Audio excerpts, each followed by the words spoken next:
Guys, কেমন আছো তোমরা? আমার 12 তারিখে এক্সাম, তো আমি সারা রাত ঘুমাতে পারিনি। পরিমাণ সারা টেনশন হচ্ছিল যে আমি সকাল 6টার সময় উঠে গেছি। পড়তে বসে আমি কোনো মাথা মুন্ডু খুঁজেও পাচ্ছি না, বুঝতেও পারছি না। এক্সামের আগের দিন পড়তে বসলে যা হয় আর কি। সো আমার খুব ইরিটেট লাগছিল, তাই আমি কোনো রকম ভাবে পড়েছি, তারপর আমি উঠে গেছি। আমার একটুও ভালো লাগছিল না। সো রোজ ডের দিন আমার মা বাবার অ্যানিভার্সারি ছিল, তো আদর মা বাবাকে এটা দিয়েছিল।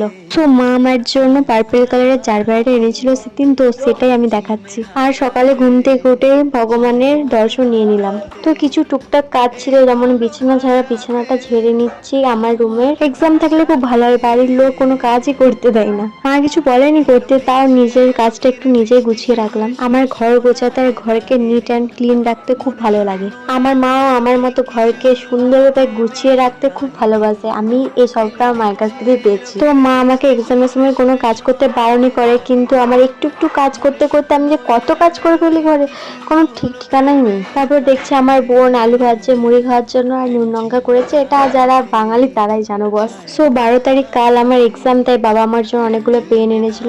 রান্নাটাও করবে, কিন্তু গ্যাস মোছা এগুলো আমাকেই করতে হবে। আমি গ্যাসটা মুছে রাখলাম, কারণ আমার নোংরা জিনিস একদম পছন্দ হয় না। কল থেকে জল এনে স্নানটা করে নিলাম, কারণ আমার সকালে ডেলি রুটিন হচ্ছে ঠাকুরকে পুজো দেওয়া। রুটিন না, এটা আমার দিতে ভালোই লাগে। আমার পুজো দিতে এত ভালো লাগে, আর আমাদের কিউট লক্ষ্মী মাকে দেখে তো আমার মনটা আরো খুশি হয়ে যায়। আমি চাই দিনটা আমার ভগবানদেরকে নিয়েই শুরু হোক। তো আমার কালকে এক্সাম, বেশি করে আমি পুজো দিচ্ছি যে ভগবান কিছু করে পাসটা করিয়ে দিও। তো এই বছরটা কোনো রকম ভাবে পাসটা করিয়ে দিও, আগের বছর থেকে সিওর পড়তে বসবো। সো কিডিং গাইস, আমি অনেক ভালো পড়াশোনা করি, তো আমি এমনিই মজা করলাম তোমাদের সাথে। আমার পাস করাটা মেন না, আমার কাছে তো রেজাল্টটা মেন, নাম্বারটা। তো আমাদের ইনভাইট আছে শ্রাদ্ধ বাড়িতে 3 দিন ধরেই, তো আজকে লাস্ট ডে।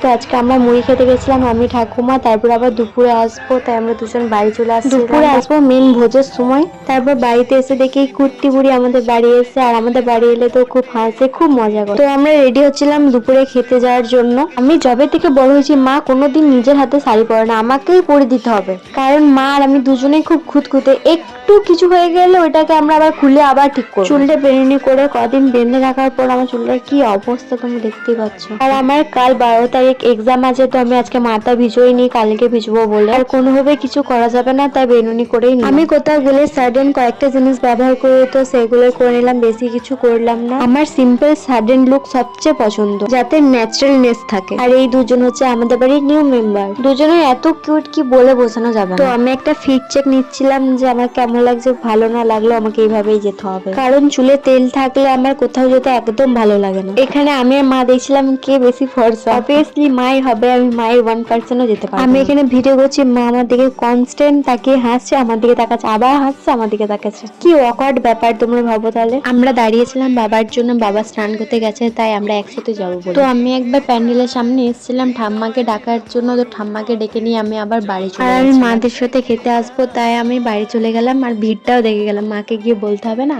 তারপর আমরা তিনজন মিলে বেরিয়ে পড়লাম। তখন প্রায় 3টে বাজতে যাচ্ছিল, অনেক দেরি হয়ে গেছিল। সিট পাবো না বলে আমরা প্যান্ডেলের ভিতরে গিয়ে দাঁড়িয়েছিলাম। তারপর ওনাদের খাওয়া হয়ে যাওয়ার পর আমরা ফাইনালি বসে গেলাম। প্রত্যেকে খাবার দেওয়া শুরু হয়ে গেল, শাক, লেবু, রাইস। মরা বাড়িতে খাবার খাওয়া আমার পছন্দ না, তাও গেছিলাম কারণ আমাদের রিলেটিভ ছিল তাই। তারপর পড়ে গেল শুক্তো আর রাইস, শুক্তোর আলু দিয়ে ভাত খেতে আমার খুবই ভালো লাগে।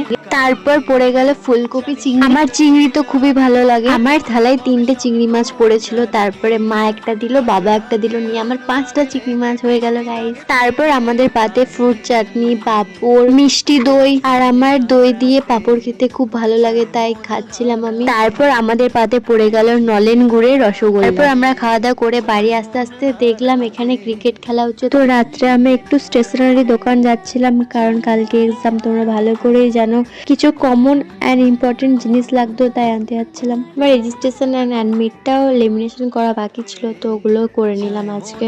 আমার কাজ হয়ে গেছে, তো আমি এখন বাড়ি যাচ্ছি এই ঠান্ডাতে কাঁপতে কাঁপতে। এত ঠান্ডা বাইরে, ঘরে তো মনে হচ্ছে গরম, কিন্তু বাইরে অনেক অনেক ঠান্ডা। তো রাত্রেও ইনভাইট ছিল, তো ওখানে খেতে গেছিলাম আমি আর ঠাম্মা মিলে। গিয়ে আমরা খেতে বসে গেছিলাম। অলরেডি 9:45 বেজে গেছিল, এর থেকে দেরি করলে আমাদের অনেক দেরি হয়ে যেত বাড়ি আসতে, আর আমার পড়তে অনেক লেট হতো। আমাকে এখান থেকে গিয়েও পড়তে বসতে হবে। আমি চেষ্টা করব যে আজকের মধ্যে ব্লগটা আপলোড করতে, কারণ কালকে আমি কোনো টাইমই পাবো না। আর সবাই আমাকে অল দ্য বেস্ট জানিও। টাটা।